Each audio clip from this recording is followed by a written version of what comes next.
Kanalımdan ve mutfağımdan herkese tekrardan merhabalar. Bugünkü videomda sizlere kırmızı et en lezzetli şekilde ve yumuşacık olarak nasıl marine edilir bununla ilgili bir video hazırladım. Et marinasyonunun tüm püf noktalarını anlatmış olduğum bu tarifimin hemen detaylarına geçiyorum. Hepinize iyi seyirler dilerim. Marinasyon işlemi için ben 1 kilogram kadar kırmızı et kullanacağım. Kullanacağınız eti kesinlikle dövmeyin. Çünkü dövülen et içindeki suyu dışarı çıkaracağı için sert kıvamlı olur. Şimdi etleri marine etmek için genişçe bir borcamı alıyorum. Mutlaka geniş yayvan bir kap içerisinde etleri marine edin ki sos her yerine bulaşsın. Bunun için 1 bardak süt yoksa elinizde yoğurt suyu da olur. Yoğurt suyunu borcamın içerisine aktardım. Sonrasında içerisine 1 çay bardağı olacak şekilde zeytinyağı ilave ediyorum. Şimdi marine sosumun içerisine 1 çay kaşığı olacak şekilde karabiber ekliyorum. Sizin elinizde varsa tane karabiber de kullanabilirsiniz. Onu da 1 yemek kaşığı kadar ekleyebilirsiniz. Şimdi de içerisine 1 yemek kaşığı üzüm sirkesi koyuyorum. Üzüm sirkesi koymamdaki neden içeriğindeki asitlerle etin yumuşamasını sağlamak. 2 diş sarımsağı da yine güzelce döverek marine sosumuzun içerisine ilave edelim. Sonrasında içerisine 1 orta boy soğanı rendeledim ve bu soğanın sadece suyunu ilave edeceğim. Posasını kesinlikle içerisinde kullanmayacağım. Böyle bir süzgecin içerisine koyarak ve üzerine kaşıkla bastırarak sadece suyunu marinasyon sosumun içerisine ekliyorum. Marine sosunda mutlaka limon suyu, sirke, soğan suyu ya da domates suyu gibi asitik malzemeler ilave edin ki etiniz daha kolaylıkla yumuşasın. Şimdi içerisine yine 1 tatlı kaşığı olacak şekilde pul biber ekledim ve tüm bu malzemeleri güzelce bir karıştırıyorum. Bu arada şunu belirtmeliyim ki ben marine sosun içerisine kesinlikle tuz eklemiyorum. Tuz eti sertleştirir. Aynı zamanda kekik de bekleme süresinde acılık verir. Bunları ben en son pişirme aşamasında ilave edeceğim. Şimdi marine sosunu güzelce karıştırdıktan sonra etlerimi borcamın içerisine teker teker dizeceğim. Söylediğim gibi mutlaka böyle yayvan bir borcam ya da başka bir kap içerisinde marine edin ki marine sosu tüm etlere güzelce nüfuz etsin ve bulaşsın.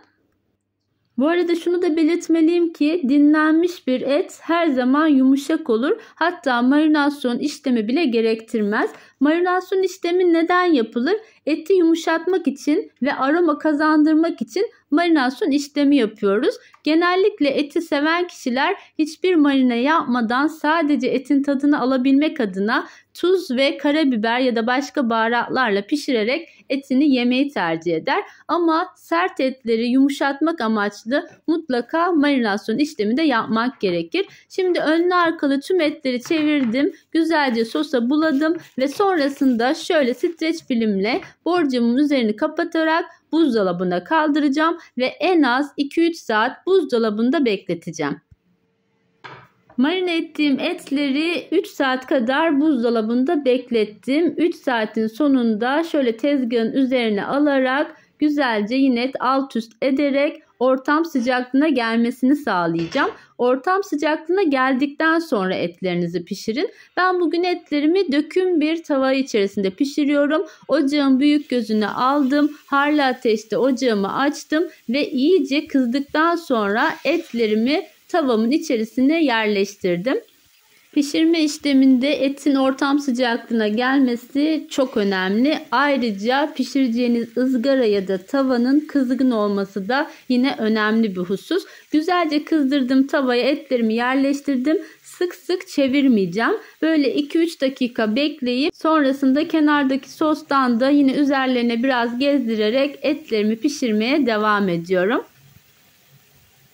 Döküm tavada pişen etlerin lezzeti bir başka güzel olur. Yalnız tava kullananlar bilir ki döküm tavada ızgara yaptığınızda mutfağınızda duman altı olacak demektir. Şöyle etlerin suyu üzerine çıktıktan sonra böyle alt üst ederek pişirme işlemine devam ettim. Ben bugün etlerimi tavada pişirdim ama sizler dilerseniz marine sosu içerisinde düdüklü tencerede de etleri pişirerek böyle yahni kıvamında da yapabilirsiniz. İlk tavaya yerleştirdiğim etleri kenara alarak sonrasında kalanları da orta kısma yerleştirerek etlerimi pişirmeye devam ettim. Etlerim güzelce piştikten sonra en son aşamada etleri tuzluyorum. Söylediğim gibi marine sosuna tuz atmayalım. Çünkü etlerinizi sertleştirecektir. Aynı zamanda kekiği de en son piştikten sonra ilave edin. Alt üst çevirdim. Yine altını üzerine çevirdikten sonra da üst kısma da yine güzelce tuzumu gezdiriyorum. En son aşamada üzerine kekik gezdirerek ve şöyle küçük küçük tereyağı parçaları koyarak biraz tereyağı banyosu yaptırıyorum ve etleri servise hazır hale getiriyorum. Evet, bugünkü videomda sizler için kırmızı et en lezzetli şekilde nasıl marine edilir ve nasıl pişirilir bununla ilgili bir video sundum. Umarım bu tarifimi sizler de beğenmişsinizdir. Şöyle pişen etlerimden bir tanesini tahtamın üzerine alarak ve keserek size içini de yumuşaklığını da yakından göstermek istiyorum. Hazırladığımız marine sosu ile etlerimiz hem yumuşacık oldu, aynı zamanda da lezzetli bir aroma kazandı.